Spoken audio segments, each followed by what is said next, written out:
Ladies and gentlemen, welcome to the Open and Decentralized Finance session, moderated by Tonia Damvakeraki, Managing Director, EU Blockchain Observatory and Forum, with the participation of Jori Armbruster, co-founder, EthicHub, Mariana de la Roche, Senior Regulatory Affairs Expert, IOTA, Pawel Laskarzewski, CEO and co-founder, Nomad Fulcrum Hedge Fund, Benedetto Biondi, CEO, Fox Finance.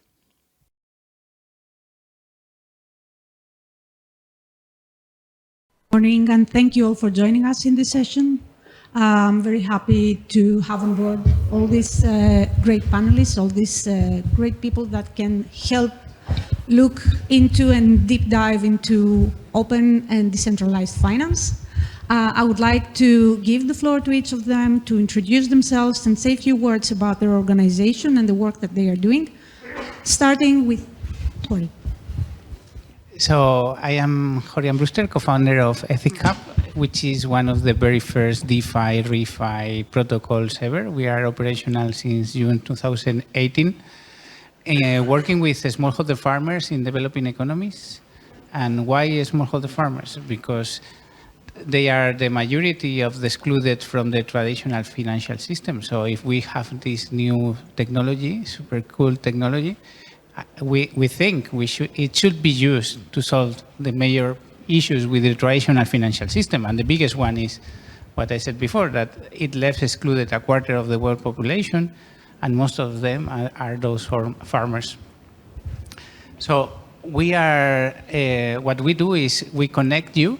You can be a lender providing working capital in stable coins, you are a stable yield. Or you can become an EthicHubber, an ethics holder. You buy our token, the ethics, stake on behalf of the farmers, so they have collateral, so others lend them money. And in the other side of the world, we have the loan originators, which is basically cooperative of farmers, and auditors, trusted entities who know about the sector, and they search for these loan originators and provide due diligence, and most importantly, they also have a skin in the game. They buy ethics and stake on behalf of those farmers in our innovative compensation system. And so what we have created, we call it crowd collateral, and is the way to finance smallholder farmers with no data for credit scoring nor assets to use as collateral. That's it. Thank you. Thank you. Mariana, you'd like? Hi, everyone. Good morning. I work for the IOTA Foundation. The IOTA Foundation is a layer 1 protocol. So basically what we are doing is creating the infrastructure for others to develop on top of our technology. It's not a traditional blockchain. We use something called DAG, which allow us to have more scalability. And our research and engineer team are actually focusing on providing or developing this great technology for others to build on top of that. We also have a secondary network that is called the Shima, where actually is a playground for developers to test what they are going to do before connected to the layer 1. And we promote a lot the collaborations within the community, because basically we believe in what you can see on the slides, which is digital autonomy for everyone. And this doesn't come from one player on the space, but actually for the empowerment of the community around us, that is the one that is going to deliver or build the applications on top of the layer 1 protocol. But to actually do this, we not only need an active community building projects, but we also need a regulatory landscape where innovation can thrive, and also brings clarity for those that are building on top of it, which is basically my job and the job of my team, the regulatory affairs team. What we do is basically monitoring different bills, especially in the European Union, but also in the US and the MENA region, to try to talk to the regulators and create dialogue with them so they also understand the benefits of the technology. And on top of that, not on the slides, but I'm also the co-chair of the Social Impact and Sustainability Working Group of INADPA, and I'm a member of the board. INADPA and you probably are going to hear that word like many, many times during these 2 days, but it's the International Association for Trusted Blockchain Applications, and it's a forum for everyone on the space coming from academia, governments, and builders to come together and start discussing different topics that are relevant to the DLT sector, and that come from education, identity that was discussed in the previous panel, standardization, social impact, and finance, among others. Thank you. Pawel, please. Hi, my name is Pawel Laskarzewski, and I'm the CEO and founder of the Nomad Fulcrum hedge fund. Today, on the first part of today's conversations, Shiva said something interesting, that hedge funds are alternative finance. And basically what we are doing is alternative to alternative finance, and I hope that our goal to make it mainstream finances is going to be possible, because what we are doing is we are tokenizing our hedge fund. What does it mean? That means, let me check if that works. Yeah, perfect. It's cut a little bit, but okay. Okay, so what we are doing is we are tokenizing a hedge fund. So participation units in our hedge funds are tokenized. Why? Because right now, the main problem of the hedge funds worldwide is the check size that you need to sign to enter the hedge fund. It's like 500,000, 100, 500 million. And that's a problem because average Joe, people, retail customer, middle class customers are not able to join such a professional products. So our goal is to provide them accessibility to such a professional products without a need of having big capital. And the first problem while entering such a hedge funds is you are getting a paper agreement as a result of opening position in a hedge fund, which is illiquid. This paper is not liquid, so you cannot sell this or do anything with that, or liquidate just partially if you want. The second problem is that on such a paper you have liquidation clause. In the liquidation clause it states 180 days, 90 days. So you don't have a freedom of leaving the hedge fund or part of your position anytime you want, in most cases of course. And the third thing, as I said, is the check size that you need to cite. So by providing a participation units in form of tokenized units, we want, of course, regulated security, etc. We want to provide this for each and every middle-class customer that might use it through banks, through centralized exchanges, etc. Which is also, by design, allowing us to create interbank liquidity protocol, because while being connected with banks, we can transfer participation units amongst users within different regulations, within different institutions. So for example, if we have user in bank A that would like to liquidate his position, and in bank B, the one that would like to open one, we just need to transfer that between them. So long story short, tokenized hedge fund, which is basically a middle-class product, so professional products for middle-class customers. So that's it. Thank you. Thank you. Benedetto.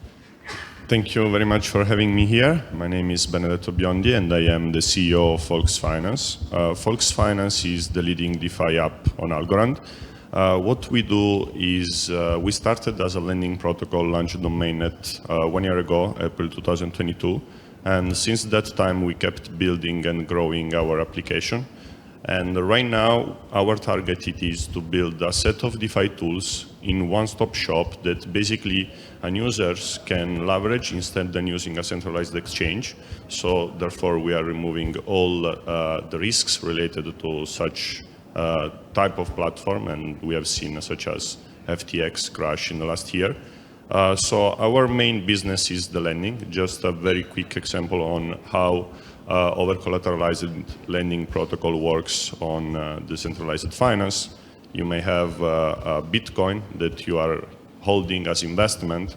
You want to use it in an efficient way, so you can collateralize this in a lending protocol such as Folks and get a loan to value, so you can borrow against that.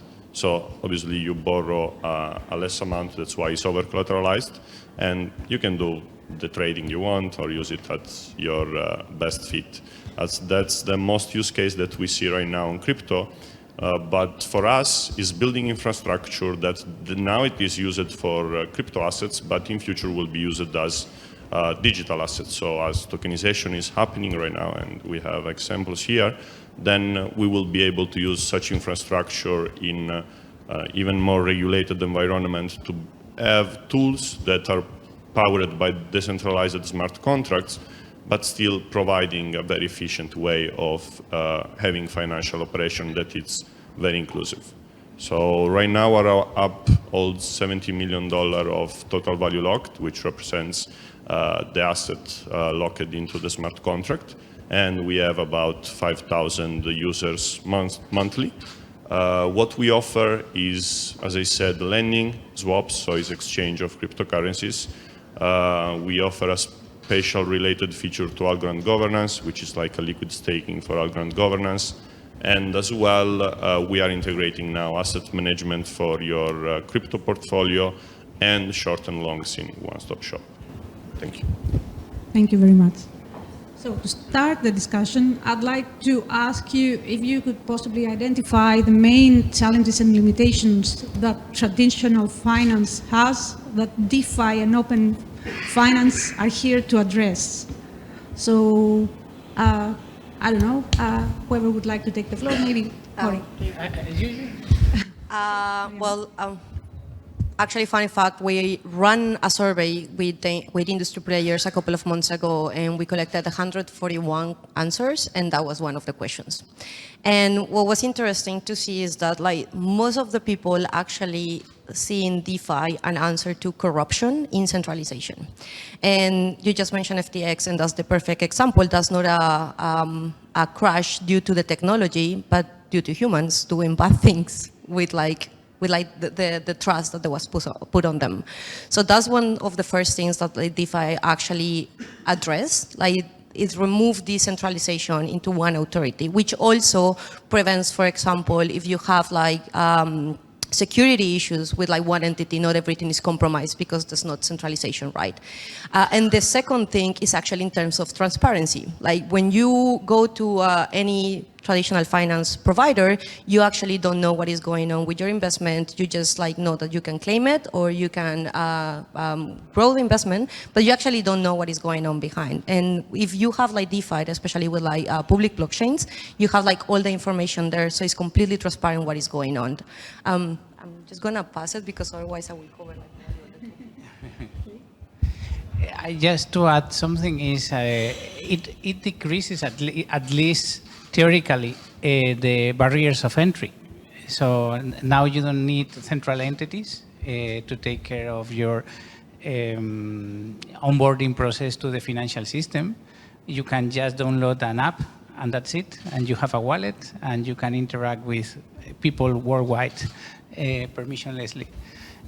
So I think that it's just one step forward in the financial system, for the financial system. So security is one of the main challenges in the space, because in the centralized space, because most of the capital loss in the crypto and blockchain space was not due to scams, was due to hacks. Like ALBT in February protocol, 120 million. Week after that, 200 million. So a lot of capital has been lost because of the, as you said, human errors and software errors. So the industry is still young, but it gives a big possibility, because as for now, we have in financial ecosystem those silos. Like each and every institution, each and every product is basically a silo. You cannot trade this freely on the free market, etc. By providing tokenization, the thing that I was talking about our hedge fund, is that you are expanding market a lot. It's not limited anymore to one institution to trade on this system from 9 to 5 p.m. It's available 24/7 everywhere in the world. Any solution can use those tokenized units of something, tokenized financial products, to allow trading, to allow a secondary market and everything. So this is basically expanding the whole market by a lot. But the first thing, we need to have mass adoption, so people need to use it. They don't need to have solutions that require from them to be tech savvy enough. And the second, we need security. Yeah, I think I can add on this one particular aspect that I really love about DeFi and in general dApps on blockchain is the composability aspect. So when you build smart contracts and you build dApps those are not just for themselves. So you are contributing to an infrastructure that is open, so everyone can leverage those contracts that you built, and in most of the case they are even open source, so someone can just fork your code and build something better, and or contribute to improve your code. That's a very beautiful part. But also what you can do is simply call the SDK, in that case you can call it API of such contracts, in order to compose a new application towards the older. And for example, on Volksfinance, what we are doing now is compose the pools from a decentralized exchange together with the lending pools. So liquidity provider, when he's providing liquidity to one of the two apps, is doing for both. So basically, if you are a lender, you are also provider of the exchange, and the APR that you earn is double. So the efficiency is much higher, and that's for me one of the most powerful things, because if we think about traditional finance, even if we can think of two fintech apps, them to be coordinating and collaborating on their code, it's very difficult. Even if you want to just exchange two database from two different entities, that's difficult. Let's think about connecting two different apps is even more. But this is being done directly on the layer and for the way blockchain technology works. So that's very powerful in terms of opening a decentralized financial system. And one of the things that also we should mention is definitely accessibility. Around today, as the last review from I don't remember the World Organization of there are over 1.6 billion of unbanked around the world. I think most of the cases, those they have a smartphone, right? So all of those people, they could access to financial services through DeFi. And that's very revolutionary. And as soon as we will have more real-world tokenized assets, even, for example, tokenizing an hedge funds, that's also very powerful. We will have more connection between the real world on the traditional finance and the centralized finance that will drive more the mass adoption. So all of those, like transparency, decentralization, interoperability, liquidity on assets that are actually not liquid, that will bring the real adoption of DeFi. Thank you very much. Jori, you wanted to add something? Yeah, I wanted to add a last point, which is censorship resistance. Because maybe in Europe, you can not be very agree with that. But when you live in Venezuela, or in Argentina, that they tend to close the borders for the money whenever regularly. You want to save your money in something that the government cannot access in some way or the other, no, or devaluate because they print trillions of new money. No? So I think the capacity of having an alternative financial system, which it is censorship resistant, is a powerful tool that this technology allows to create. Can I add on this? Like, I've been going for my first time in Argentina in last October for a conference, and I was actually really understand the power of blockchain and crypto in that country, because there, for the people, their monetary system is terrible, is a plug. So compared to America or Europe, where we see crypto as an investment, for them is really a way to survive. So there you actually see how this can be a big change. So we should think more, because we are lucky for not having such problem, but the technology itself is very powerful for solving it. I just want to add, because I don't think that it's only a Latin American problem. This is like something that happens all over the regions. Like if you think like also here in Europe, we have a lot of like refugees coming on, and there is always limitations to access the financial system. We have a startup right now in India as well that is exploring tokenization of traditional assets to actually like get loans to finance the farmers, because they also have limitations because they don't have guarantees to access the traditional financial system to get a loan to actually invest on the land and make it profitable and be sustainable. So I think that like this part of access, it goes beyond of just just thinking that everyone can access, but it's actually how we bring the unbanked that has been excluded for the traditional financial system to a system that would allow them to actually like get the resources that they need to build their startup or like to be sustainable economically speaking. And this, like, if you're thinking like the level of impact that this can bring, like economically speaking, is massive. Thank you. That's actually part of what I was planning to ask you.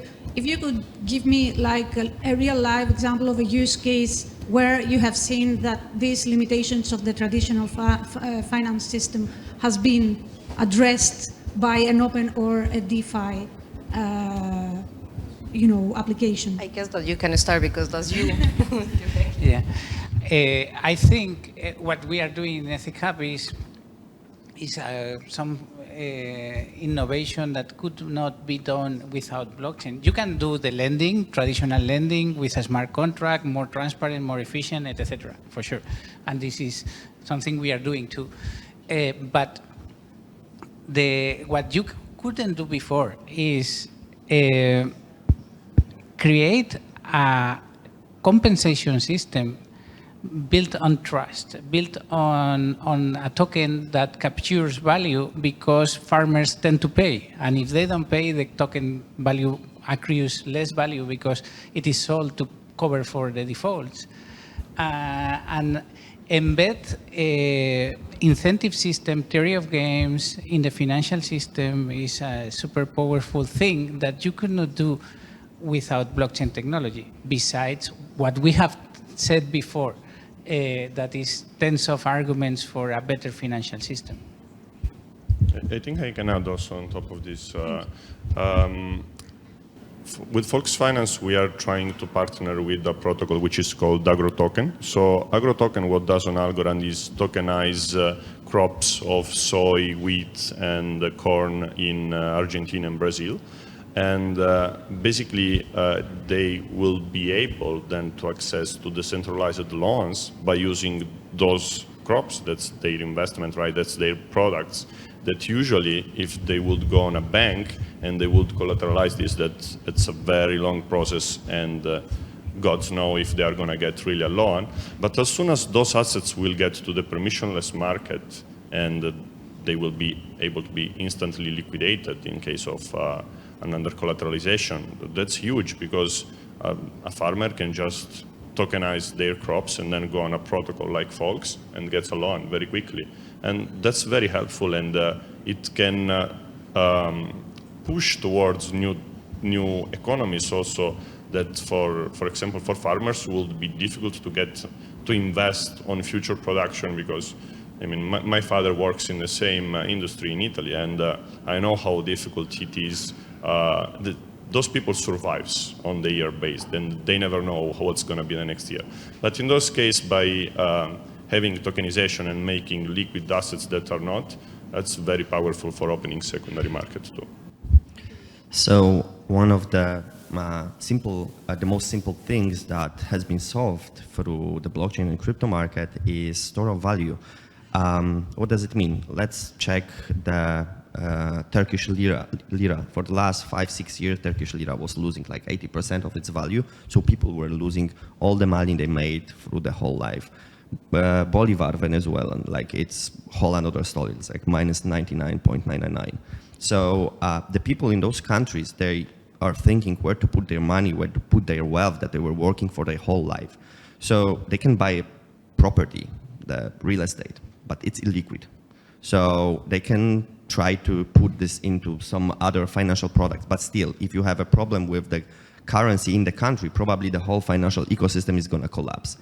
So you have a choice. You can go into crypto and to store your capital in, for example, one of those stable coins, which are super liquid, and that provides you store of value and is securing your capital. And the solutions like we were discussing today, like tokenization of different assets, is also providing you another level of accessing liquidity and putting your wealth in moment when you have a huge systemic problem. And how does it solve that? For example, let's imagine that the war is starting or something, so you will not leave with a bag of gold the country. but you can leave the country with a pen drive where you have all the financial assets, which are security tokens, on your pen drive, on your ledger. It's much easier than living with the bag of cash or something, or try to transfer out the money out of the country. For example, when the war started in Ukraine, Ukrainians tried to transfer out money out of the country, but the the government blocked transferring out the money. So how you can transfer out your capital to store your wealth, it's a problem. But always, if you can buy, I don't know, let's say those stable coins or another participation units of the hedge fund like ours or the products like yours to put the money somewhere, you can store the value and you don't need to have the physical capital, physical cash. You don't need to use traditional finances, which are putting a lot of limits in here. So I would say that's the one of the most obvious problems that have been solved. Yeah, actually there are like two things there that, can you hear me? Yeah. See? Okay, now. There are two things like for what was being said like in the second question that actually replied to the first one, but we didn't say it. And one is what you just mentioned, and it's like banks have like a schedule, right? Like it's not 24/7, while DeFi actually is. And this also like allows you to interact with like different markets worldwide. And the second one that is coming from what you were saying, more or less, is actually like the governance structure, which is a completely new thing that is coming with blockchain projects when you see like the DAOs, and also applies to DeFi. And for me, this is one of the most interesting part because you are completely autonomous in what you want to do with your money and where you want to invest it. Because I guess like all of us are adults and there is nothing more annoying than like a third party telling us what to do with our money. And DeFi actually allow me to make the decisions and be responsible over those decisions. And at the end, the responsibility only lands on me. But like, this is not an easy topic. Well, like we work on the space and it's still complex for me, like at least. So one of the things is that we cannot pretend that we're gonna go and talk to the farmers and then suddenly they're gonna understand what are the benefits and everything. So there is a huge education process with them and onboarding process. So the project that I was mentioning in India is doing something similar to what was mentioned here. So they tokenize land, they fraction the land, and they allow investors to invest in fractions of the land, and the money that is like collected is reinvested on the land to actually produce different kind of crops, and then there is an incentive for the investors because they get like the investment back according to the profitability of the land. But this is not easy for the farmers, so actually like this project is still in early stage, and it's really interesting to see because this person, the CEO of this project, is actually going farmer by farmer and taking the time to just like explaining how it works, what are the benefits and everything that is going on out there. So when we present in this kind of conference what DeFi is, I think that sometimes like the educational component is missing, and like the bubble is as grow as, like we can grow only as big as our bubble, right? And if we need to have like more adoption, like education needs to be a part of that. I want to just be a little bit critical view over this, because I think as soon as apps as the one that we build will get better and easier to use, and even wallets will be in an easier level, meaning that you won't lose all your money if you lose your seed phrase. There will be a way of restoring it through new technologies coming. But as soon as the technology gets better and the user experience is easier and utility are real, like this one that you just described, I think that will be easy to onboard even uneducated related to crypto. But you know, it will be easier. I'm not saying that there's no need. It will be just much less need of education. Of course, it's easy. Like my mom didn't know how the internet worked like a couple of years ago, like or how to use on a smartphone, and they like slowly but like going. But like if you want massive adoption and you want to scale fast, like you actually need to invest in education. And you just pointed out like the UX, the user experience. Like of course that's a key component. Like if your app doesn't have a really user experience, that's meant to fail. So I agree on that. But I do think that like even like you need to invest in education, not only on how crypto works. They don't need to understand how your consensus mechanism work. Like they need to know how to like actually use the app.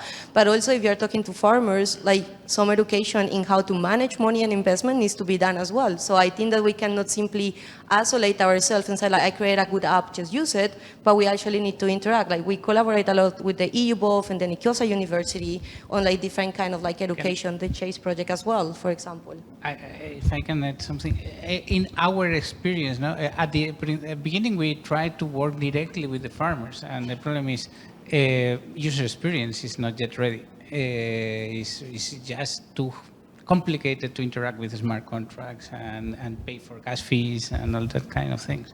So at the end, we decided, okay, for now we work with a cooperative of farmers, but for sure, at some point in history, I don't know if it 1 year, 2 years, 5 years, user experience will be much better. And most importantly, they have to build bridges to the real world. So they have to be able to pay with that money that they receive in the mobile phone in the shop in the corner. Because if not, if at the end they have to open an exchange account and convert it to the local currency and then send it to the bank and then cash out, that's not a solution for sure.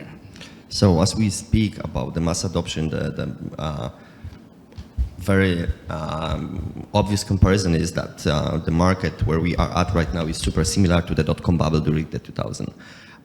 So everyone remember that at the beginning of internet, the connection to the internet was like a nightmare. You need to have a ton of cables, modem, a lot of stuff. You need to understand how to call the proper number, everything. Right now, it's like, I just have a phone, put a SIM card, done. Like I have LTE 5G. So the thing that there are two things that are required for the mass adoption is the simplicity. So people don't need to be tech savvy enough to understand what the crypto is. Like I know that Apple is working on the crypto wallet, so to change the wallet that you have on your phone into the crypto app. Telegram is the application with almost 800 million users, and they just introduced a wallet in the app where you just need to have a phone number. You don't need to know everything else that usually you had to know. So that's the first thing. And another one is we need tools. We need tools to simplify the whole market, as we need tools to build new economy around internet. Like we wouldn't have e-commerce, the global industry that hires hundreds of millions of people and generates trillions of dollars of revenue without one simple tool, online payments. Without that, e-commerce would never start to exist. So the same things needs to happen in the crypto space and in the blockchain space. So tools and simplicity, so users don't need to understand those all tech terms to understand how to use it. Thank you. This was very insightful and very useful, and I think that the use cases presented are of interest to all, and most of you can look them up or you can directly come and discuss with our colleagues during the breaks. I think we can follow up with the next questions, which are some specific questions for your organizations. I will start with EthicHub. How does EthicHub's platform democratize access to financial services for those that are unbanked or underbanked? Yeah, I think I have covered a bit this topic, no? But it is basically what we are doing for now is allowing them to have collateral, because why these smallholder farmers remain unbanked is basically because they don't have data enough to do a credit scoring, a proper credit scoring. Most of them still don't have mobile phones. Some of them don't even know how to read or write. So, and the plot of land, 2 hours drive, 2 hours walk afterwards. Nobody wants that half an hectare of a plot of land as collateral for a loan.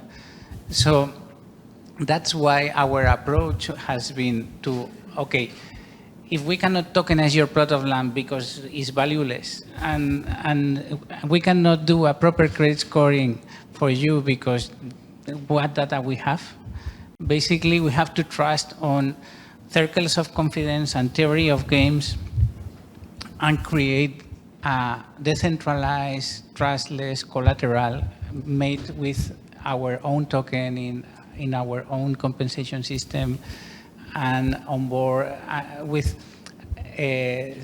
different levels of collateralization, no? The farmer itself, the auditor of those farmers, and the community of EthicHub who bet on those farmers. And so basically it democratizes access to capital because it democratizes access to collateral, so people lend them because they have some form of collateral.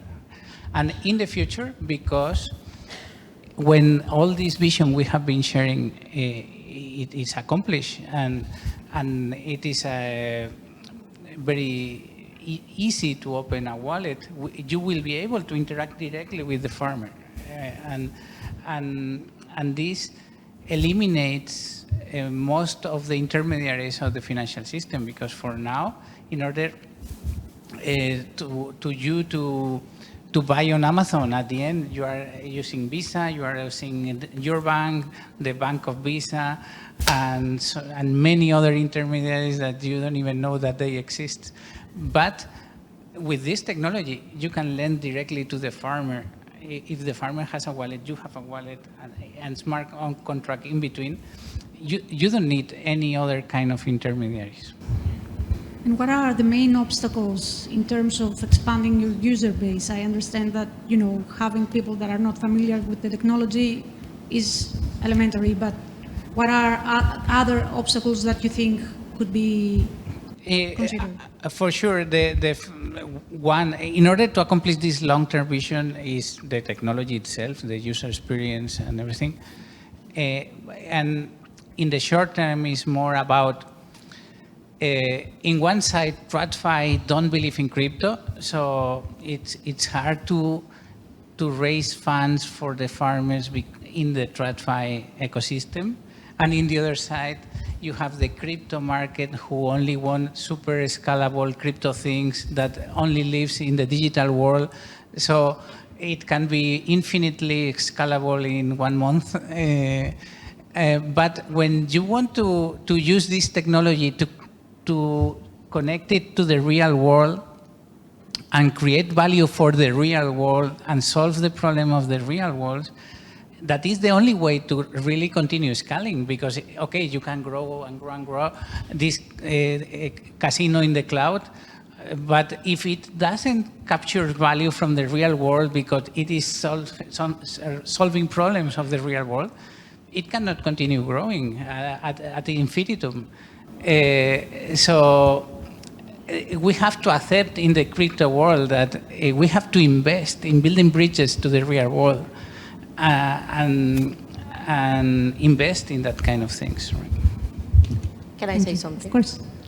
I completely agree with your vision, because not only about the scalability, but actually, like when you talk about sustainability and climate applications, like we don't need to use the technology just to create like new things that actually like don't have any impact in society, but actually like one of the things that we are exploring like more and more lately is how actually like blockchain can help us to solve some of the issues that are already there, that have been there for decades or like centuries, like poverty, like discrimination, like unbanking people, like all of those things are things like that the technology is already there and can help us solving, instead of that, like I agree with you, like some applications are fine to watch and they're like only done for like speculators, but they're actually real projects like yours creating impact in society. And I think that this is the kind of projects that we actually like need to highlight and showcase, especially to the TradFi people, so they see actually the impact that the technology can have.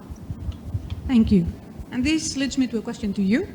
How does IOTA's Tangle technology differ from traditional blockchain solutions in the context of decentralized finance? I don't think that it's only on DeFi, but like in absolutely everything.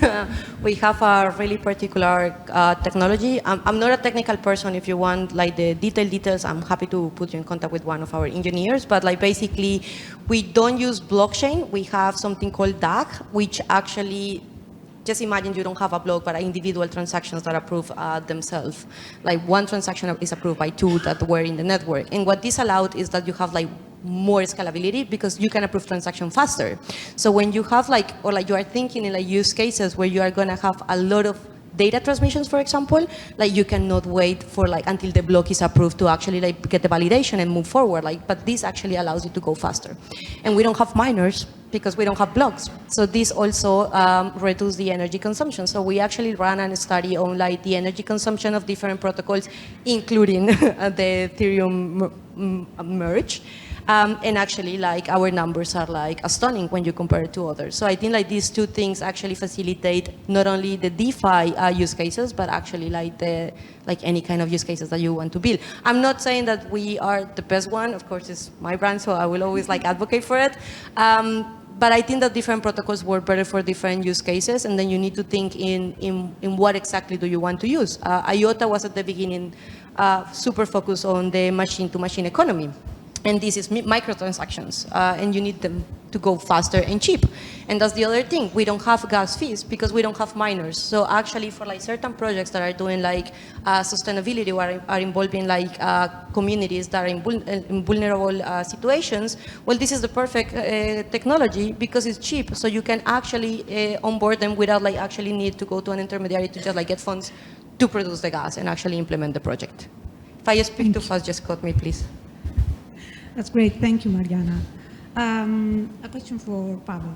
How does Nomad plan to offer a wide range of DeFi services while maintaining decentralization and security? Can you repeat? Yeah, sure. How does Nomad plan to offer a wide range of DeFi services I got it. while maintaining decentralization and security? Okay, so as I said, through tokenization, but I will go through one of my favorite use cases that we are able to implement, because as we are tokenized hedge fund, we are able to provide those hedging services basically for everyone, from retail customer through business, financial institutions, and basically we can hedge any type of value. If we have like pounds, dollars, euros, or we have Ether, Bitcoin, or stable coins, we can hedge basically any value that there is.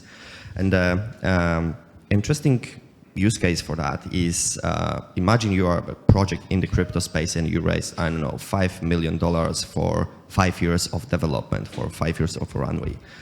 After 2 years, you're gonna discover that it's not 5, but it's 3.5 because inflation ate your money.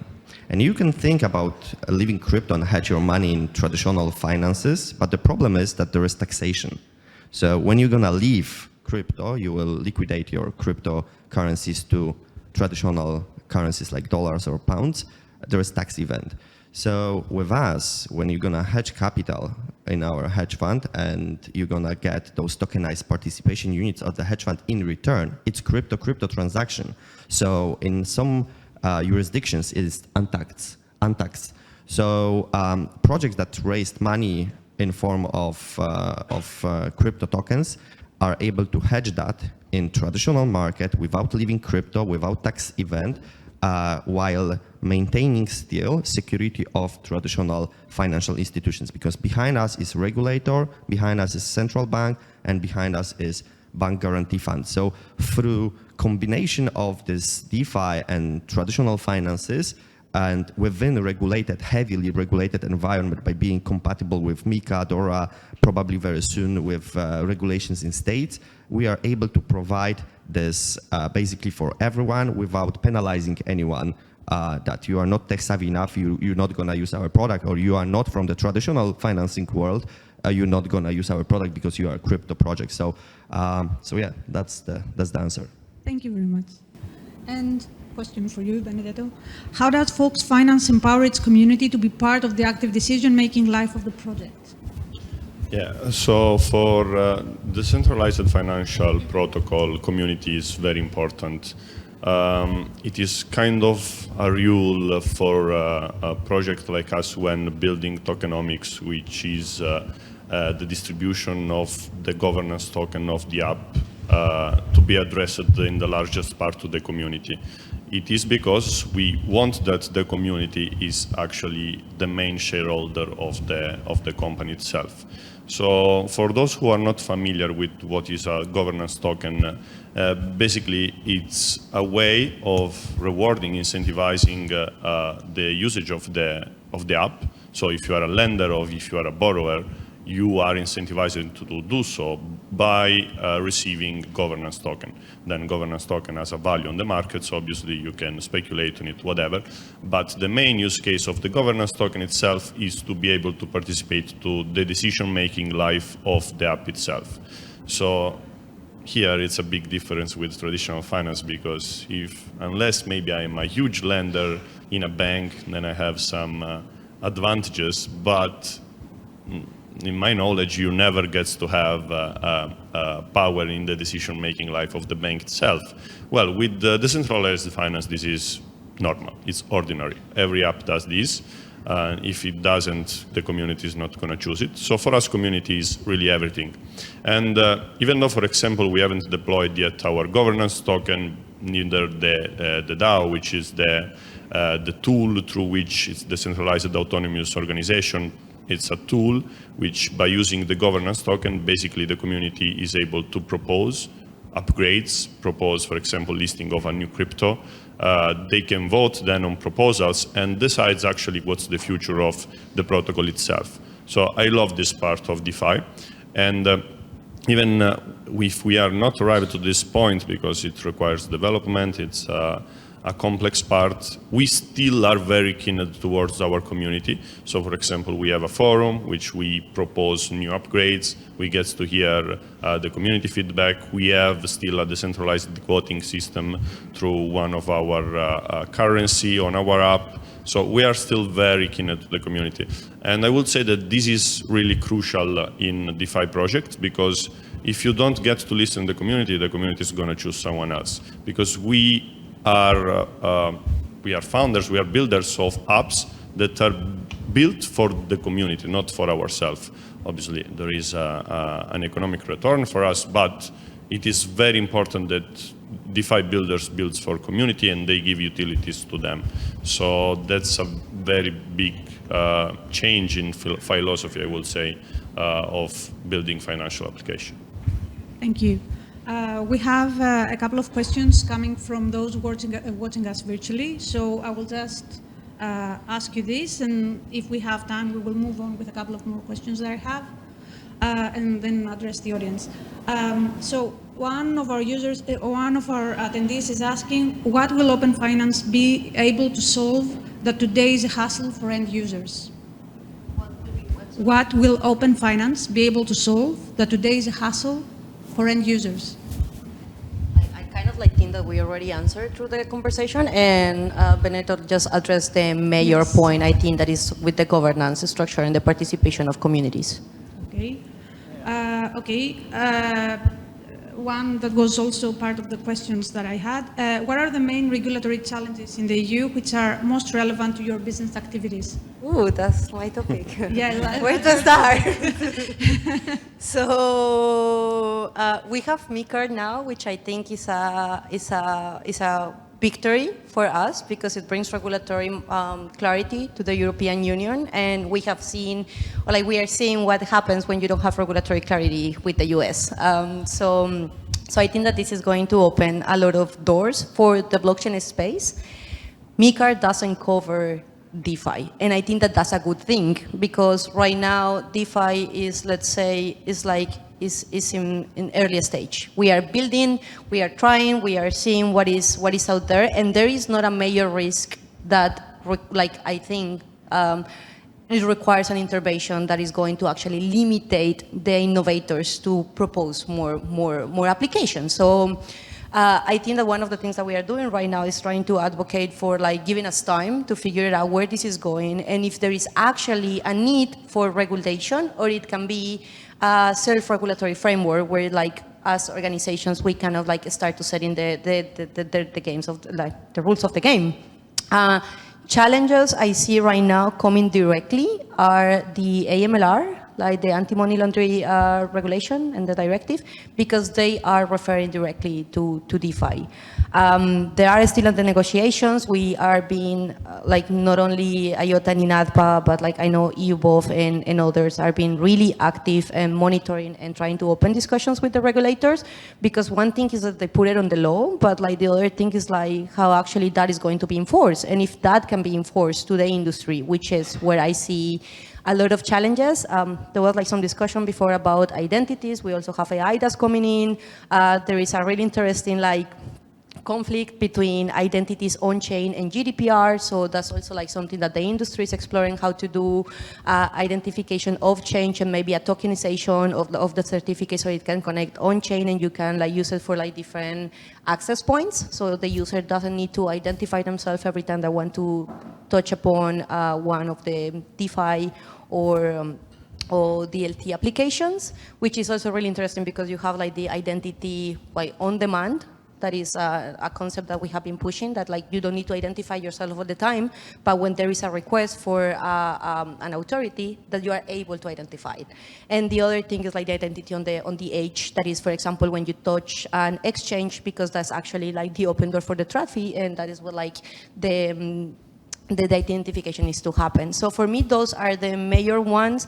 Then you have one that is actually touching upon with the smart contracts, which I think that is actually a mistake in how they're referring the smart contracts on the law, that is the Data Act, which is also being commented right now. So there is a lot of going on, and that is only Europe.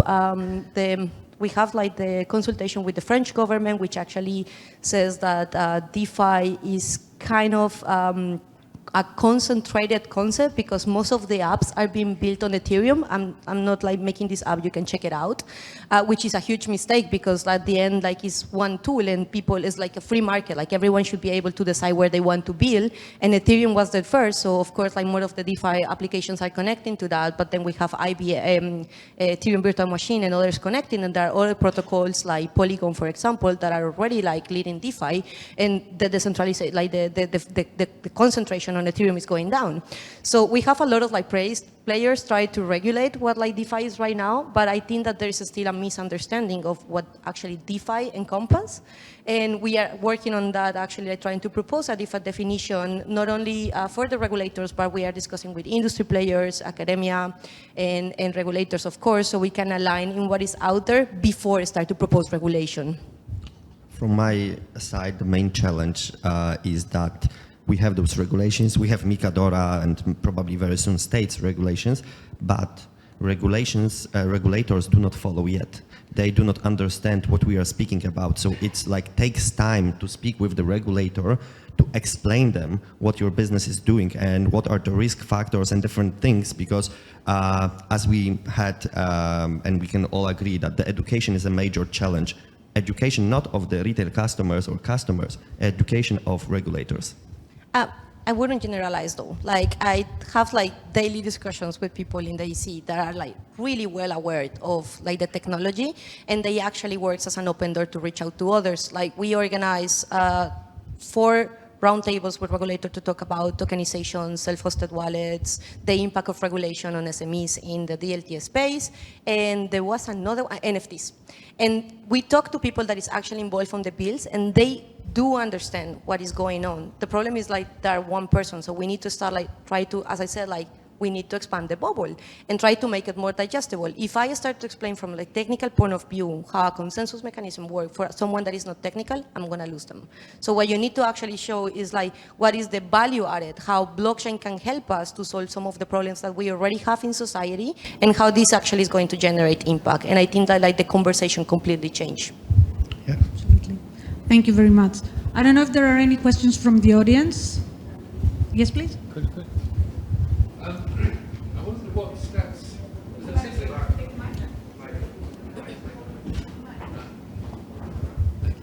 I cannot see you though. Hi, it seems to me there might be a little bit of an elephant in the room regarding blockchain and finance, and I wonder what steps you might have taken or you might see on the horizon to mitigate that. I know shamefully too little about blockchain, but I know a little bit about quantum computing. And it seems to me that this poses 2 threats to the blockchain ecosystem. One in terms of security threat, in terms of undermining the cryptographic keys that are used. And secondly, and more fundamentally perhaps, in terms of inflationary pressures, if it becomes trivial, if it becomes a linear or sublinear computational task to mine crypto, which perhaps quantum computing might deliver, how do you see a future for crypto without massive inflation? So I will answer about the encryption, because I'm an engineer also. I used to be one. So a long time ago, this discussion has been in like all the working groups in basically every major blockchain. And one of the decisions that has been made long time ago is not to use traditional encryption mechanisms, but for example, elliptic curve encryption, which is basically resistant for quantum computing. So you can have the best quantum computer in the world with a lot of qubits that will solve any kind of mathematical puzzle, and it will break RSA algorithms, that's for sure, but it will not break elliptic curves. So that has been solved like years ago. And I will add that also traditional financial systems have the same problem with quantum computers. All the password will be cracked. But the second point about mining Bitcoin. But like Bitcoin is only one, and mining is like also like not about like every protocol out there. So if you have a problem with inflation, like there is a stable coins, for example. So it really depends of your use case and how much do you need that component. So again, as I mentioned before, like there are hundreds of protocols out there, and there are some that are better than others, and you just like need to just like do your research and see which is the one that you actually need to deploy for certain use cases. If you need to be like careful with the market, you simply go for a stable coin. Like that would be like my first advice. So inflation, like you still have inflation on the dollar, so on stablecoin as well.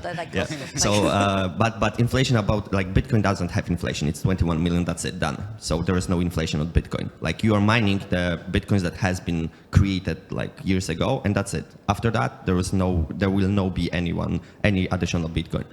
On Ethereum blockchain, they just introduced additional feature like last year.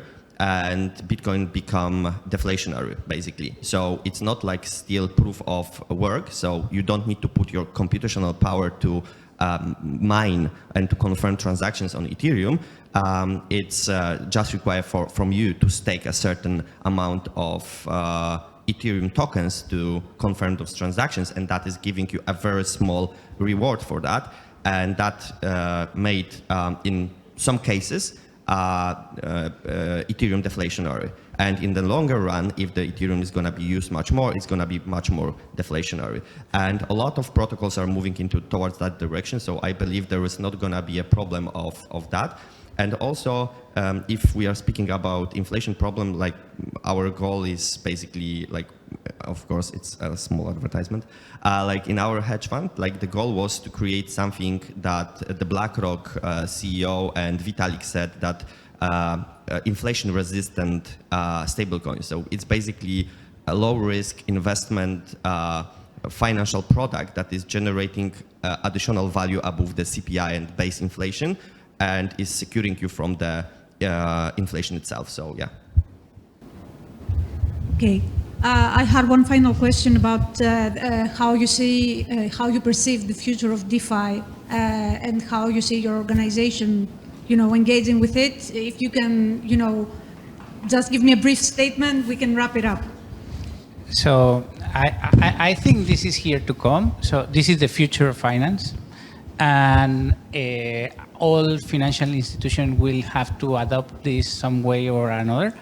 But in the long term can become very solar punk future, or also can become a nightmare if this can be used to control the society, for sure. In China, this social credit plus a central government plan, digital currency, central bank digital currency, both together is powerful tools to implement total control over population and total elimination of opposition.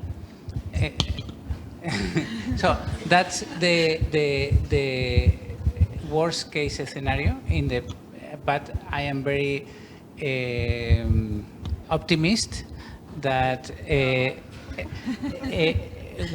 this is the tool for freedom, to have a permissionless, censorship-resistant financial system that provide us with a decentralized money, resistant to governments to print money as much as needed, creating these balances in economy. I think that I have a more positive view. But like as he say, like this is here to stay, and instead of like deal with it, is more like how we start to collaborate with the traditional financial institutions to see actually how we can work together on this. And for me, it's really excited to see like all the dApps that are being built right now, like for example, like the ones that are sitting here and the ones that we have in our community, because this is actually like a taste of how the future will look like and all the possibilities that we have in the financial market actually. So I see it like more positive in that way, because it's actually like more inclusive and it's empower communities and people, like giving back the power of their own money to the people.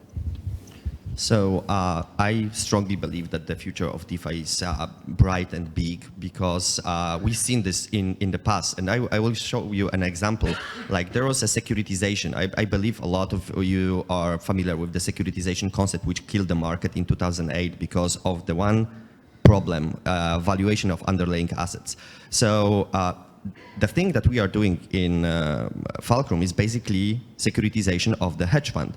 But if you will remove out of the equation a hedge fund and put a building with rentals, money out from the rentals, you will have tokenized rate. If you will put their stocks that are the stocks from NASDAQ, you will have tokenized ETFs. So by going that direction and using this kind of framework as we do, we're going to have a token securitization 2.0. We've removed all the flaws and problems that the previous securitization had. And the previous securitization built an enormously big financial market, which collapsed, but that shows the potential. So that's why I believe into that very firmly, because with blockchain and tokenized units, the market is much bigger than it was in 2008. So for me, very simply, what we are doing now is building an infrastructure. If you think about it, decentralized finance is just a few years old and it's growing at a much faster step than traditional finance. So as soon as we will solve the two problems that we mentioned before, that is the user experience, the simplicity of using such technologies, and bringing also real-world tokenized assets, real utilities to this technology. What we are doing, we cannot even think about it as crypto technology. We will be using financial tools built on blockchain for digital assets. That's what infrastructure we are doing now, and that will be under every app that we will be using, and we will not even think about it. Thank you all very much. It's been an honor and a pleasure. I hope you enjoyed the session, and I give